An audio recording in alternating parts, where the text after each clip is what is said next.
दोस्तों, आज की वीडियो बहुत ही ज़्यादा इम्पोर्टेंट होने वाली है, क्योंकि इस वीडियो में हम लोग बात करने वाले हैं सीआरपीएफ के अप्लाई डेट को लेकर के कि सीआरपीएफ का आवेदन कब से प्रारंभ होगा और इसका एंडिंग डेट कब से रहने वाला है।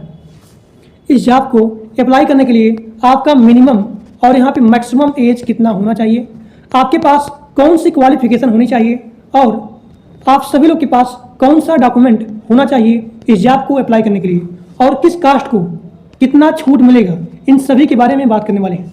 तो आप सभी लोग पूरा वीडियो देखिए और ध्यान देने वाली बातें हैं कि जो बताऊंगा डॉक्यूमेंट, तो आप सभी लोग के पास वो डॉक्यूमेंट अवेलेबल होना चाहिए। अगर आप लोग के पास वो डॉक्यूमेंट नहीं होगा तो आप लोग इसके फॉर्म को अप्लाई नहीं कर सकते हैं। और हमारे पास बहुत सारा कमेंट आ रहा था सीआरपीएफ के सिलेबस को लेकर के, तो हम लोग सबसे पहले इसका जो न्यू सिलेबस आया है सीआरपीएफ की तरफ से, इसके बारे में बात करने वाले हैं। देखिए, सीआरपीएफ का जब एग्जाम होगा वो होगा 60 मिनट, यानी कि 1 घंटा का यहाँ पे एग्जाम होगा। और आप सभी लोग पूरा वीडियो देखिएगा, क्योंकि सबसे पहले फिजिकल टेस्ट होगा या फिर रिटन एग्जाम होगा, इन सभी के बारे में बात करने वाले हैं। तो आपका जो भी ड्यूरेशन है एग्जाम का वो है 60 मिनट और यहाँ पे नेगेटिव मार्किंग है 0.25। देखिए, यहाँ पे सिलेबस है हिंदी या फिर इंग्लिश लैंग्वेज। 20 क्वेश्चन आएंगे यहाँ से और ये आपका रहेगा 40 नंबर का। ठीक, उसके बाद आपका है जनरल इंटेलिजेंस एंड रीजनिंग, ये आपका है नंबर ऑफ क्वेश्चन 20 और यहाँ पे 40 नंबर का। फिर यहाँ पे जीके और यहाँ पे जीए 20 क्वेश्चन 40 नंबर का। ठीक, और यहाँ पे आपका है मैथ। तो मैथ और रीजनिंग दोनों मिला करके आपका 40 क्वेश्चन है। ठीक, 80 नंबर का। अब यहाँ देखिए, इंग्लिश लैंग्वेज में आपसे क्या क्या पूछा जाएगा। तो इंग्लिश का सब्जेक्ट है ability to understand and correct English. आपका यहाँ पे जो भी दिया रहेगा आपको यहाँ पे करेक्शन करना रहेगा। And basic comprehension and writing ability, English grammar, idioms and phrases, error spotting का भी। और यहाँ पे fill in the blanks, synonyms, antonyms, vocab, spellings, sentence completions and sentence structure. So these are the syllabus of the English. ये आपका English language का syllabus है। अब यहाँ पे आपका हिंदी लैंग्वेज का सिलेबस है व्याकरण, शब्दों का उपयोग, लिंग और यहाँ पे जो भी त्रुटि रहेगी, त्रुटि से संबंधित अनेकार्थी शब्द ये यहाँ पे आएंगे। तत्सम, तद्भव, समास, शब्दावली, वाक्यांशों के लिए शब्द निर्माण, कारक, संधि, पर्यायवाची शब्द और यहाँ पे समानार्थी शब्द। So these are the syllabus of the Hindi language. और यहाँ पे आपका रीजनिंग में है, एनालॉजी है और यहाँ पे सिमिलरिटीज एंड डिफरेंस है। ठीक, देखिए यहाँ पे ये आपका हो गया रीजनिंग का सिलेबस। ठीक, और ये आपका हो गया मैथ का syllabus, number system, whole number, decimal and fractions and relationship between numbers.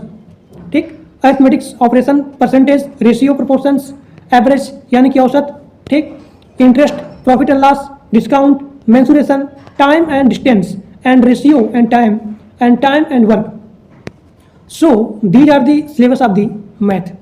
अगर आपको मैथ में दिक्कत है तो मैं यहाँ पे कम से कम 10 मिनट का वीडियो लेके आऊँगा।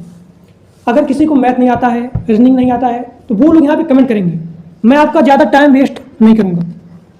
मात्र नंबर सिस्टम का जो आपके एग्जाम के लिए बहुत ही ज़्यादा इंपॉर्टेंट है, 10 मिनट में पूरा सिलेबस। 10 मिनट में जैसे कि number system, whole number 10 minute का, फिर यहाँ पे परसेंटेज 10 मिनट का, रेशियो एंड प्रोपोर्शन 10 मिनट का वीडियो, फिर यहाँ पे एवरेज जो मतलब कि इंपॉर्टेंट है आपके एग्जाम को लेकर के। तो मैं यहाँ पे कोई भी टाइम वेस्ट नहीं करूँगा, मात्र 10 मिनट में आपका average, interest, profit and loss, discount, mensuration, each and every topic that will cover in 10 minute video. तो अगर किसी को मैथ नहीं आता है या फिर रीजनिंग नहीं आता है तो आप सभी लोग यहाँ पे कमेंट करेंगे, मैं उसका वीडियो बना दूंगा। ठीक, so this is the syllabus of the math and this is the syllabus of the reasoning. और यहाँ देखिए, अब यहाँ देखिए जीके और यहाँ पे जीए में कौन कौन सा सब्जेक्ट है। तो इसमें आपका है इंडिया और यहाँ पे यानी कि भारत और भारत के पड़ोसी देश, इससे रिलेटेड यहाँ पे जीके आएंगे। और आपका हो गया sport, history, culture, geography, economic, science और यहाँ पे जनरल पॉलिसी। और यहाँ पे आपका हो गया संविधान, इंडियन कॉन्स्टिट्यूशन। और यहाँ पे जो भी साइंटिफिक रिसर्च हुए हैं वो चीज़ का यहाँ पे जीके और यहाँ पे जनरल अवेयरनेस आएगा। अगर आप लोग कहेंगे तो मैं इसके ऊपर 500 क्वेश्चन करा दूंगा, 500 क्वेश्चन। तो जिन लोगों को यहाँ पे सब्जेक्ट चाहिए जीके और जीए का, तो वो लोग यहाँ पे कमेंट करेंगे। मैं 500 या फिर 1000 क्वेश्चन, ये बहुत ही ज़्यादा इंपॉर्टेंट है, जो आपके प्रीवियस ईयर और प्लस एक्सपेक्टेड क्वेश्चन है, वो मैं सारा चीज़ में कवर करा दूंगा। ठीक, तो यहाँ पे नेगेटिव मार्किंग है 0.25।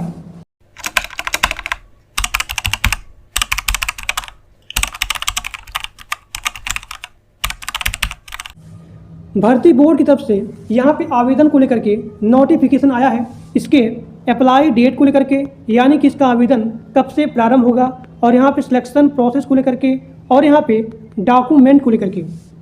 तो सभी लोग पूरा वीडियो देखना, क्योंकि जो भी यहाँ पे डॉक्यूमेंट बताया जाएगा वो सभी डॉक्यूमेंट आपके पास अवेलेबल होना चाहिए। अगर आप लोग के पास वो डॉक्यूमेंट नहीं होगा तो आप सभी लोग इसके फॉर्म को अप्लाई नहीं कर सकते हैं।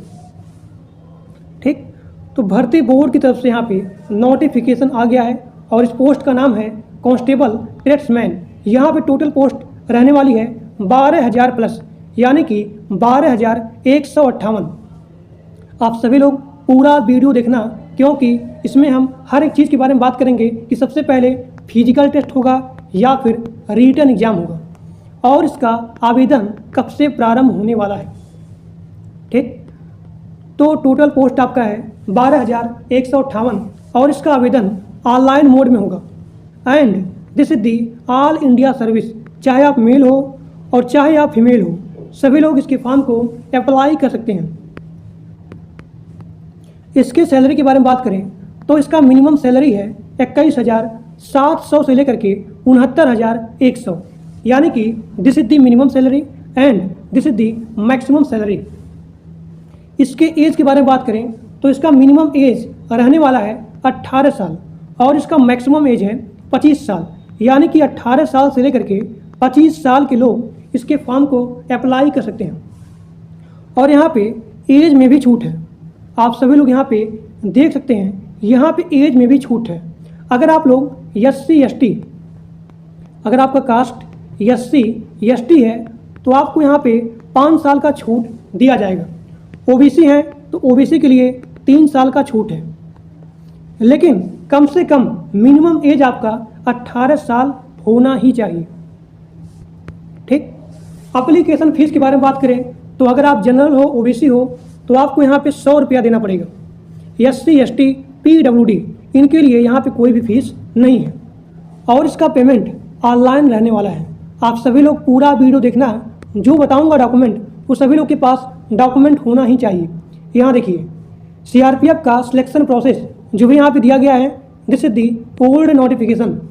अभी अभी जो भी यहाँ पे नोटिफिकेशन आया है CRPF के सिलेक्शन प्रोसेस को लेकर के, तो सबसे पहले आपका होगा रिटन एग्ज़ाम।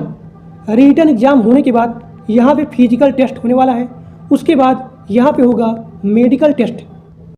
अब बहुत सारे लोग कमेंट करते हैं कि आपने जो भी बताया है ये यहाँ पे फेक है, यानी कि सबसे पहले यहाँ पे फिजिकल टेस्ट होगा, उसके बाद रिटन होगा और उसके बाद मेडिकल होगा।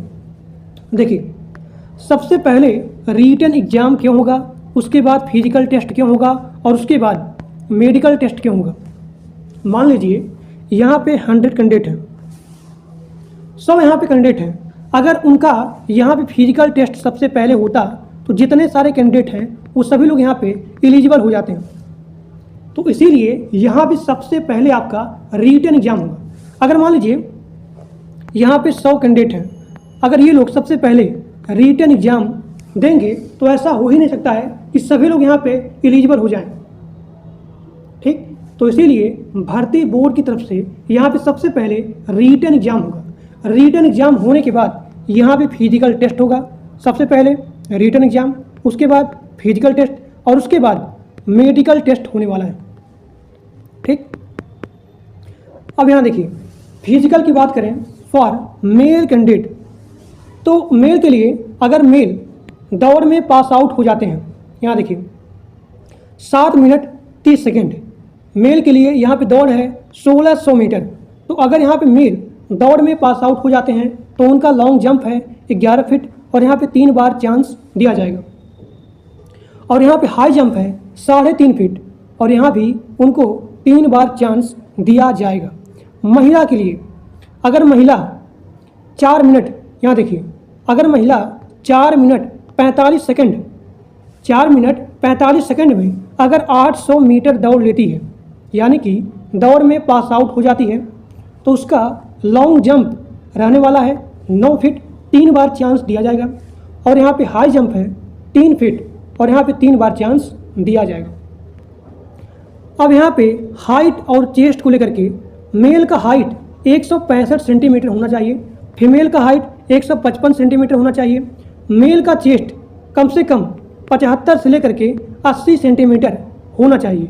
लेकिन फीमेल के चेस्ट को लेकर के यहाँ पे कोई भी डिटरमाइन नहीं किया गया है। एक बार फिर से सुनिए, फीमेल के चेस्ट को लेकर के यहाँ पे कोई भी डिटरमाइन नहीं किया गया है।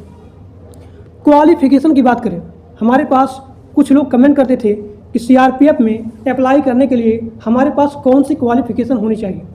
तो चाहे आप ग्रेजुएट हो और चाहे आप अंडर ग्रेजुएट हो, सभी लोग इसके फॉर्म को अप्लाई कर सकते हैं। यानी कि इसका मिनिमम क्वालिफिकेशन रहने वाला है 10th पास आउट। ठीक, अब यहाँ पे सबसे ध्यान देने वाली बातें हैं कि सभी लोग के पास जो बताऊंगा डॉक्यूमेंट, वो सभी डॉक्यूमेंट आपके पास होना ही चाहिए। सबसे पहला डॉक्यूमेंट है पासपोर्ट साइज का फोटोग्राफ, मिनिमम फ़ोटो 4 और यहाँ पे मैक्सिमम फ़ोटो 20।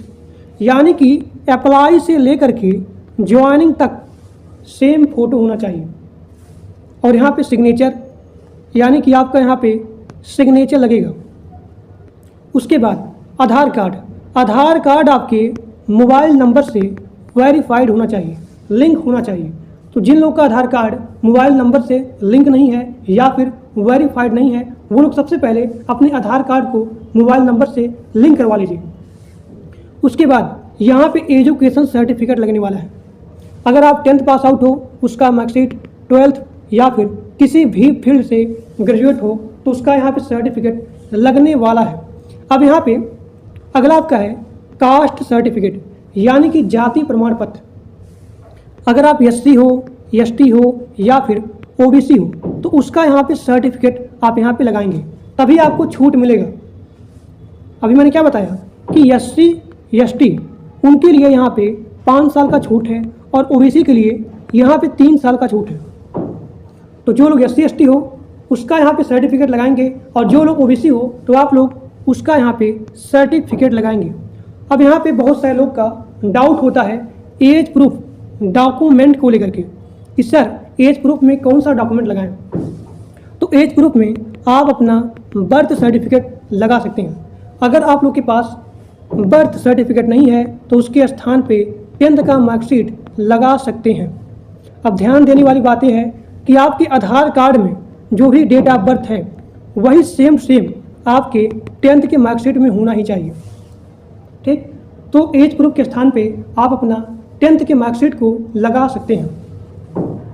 अब कैसे आप लोग इसके फॉर्म को अप्लाई करेंगे, यहाँ पे सारा चीज़ दिया गया है। देखिए यहाँ पे सारा चीज़ दिया गया है। आप जाएंगे CRPF के ऑफिशियल वेबसाइट पे और जो भी यहाँ पे डॉक्यूमेंट बताया गया है तो सभी लोग के पास वो डॉक्यूमेंट होना ही चाहिए। अब यहाँ देखिए इसके अप्लाई डेट को लेकर के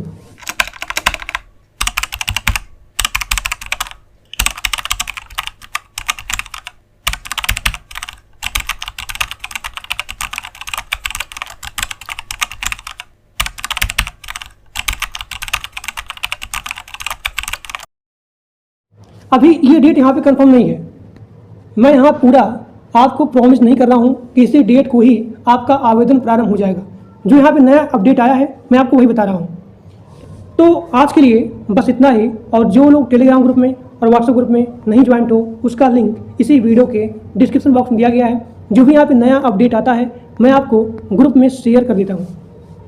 तो आज के लिए बस इतना ही। Thank you.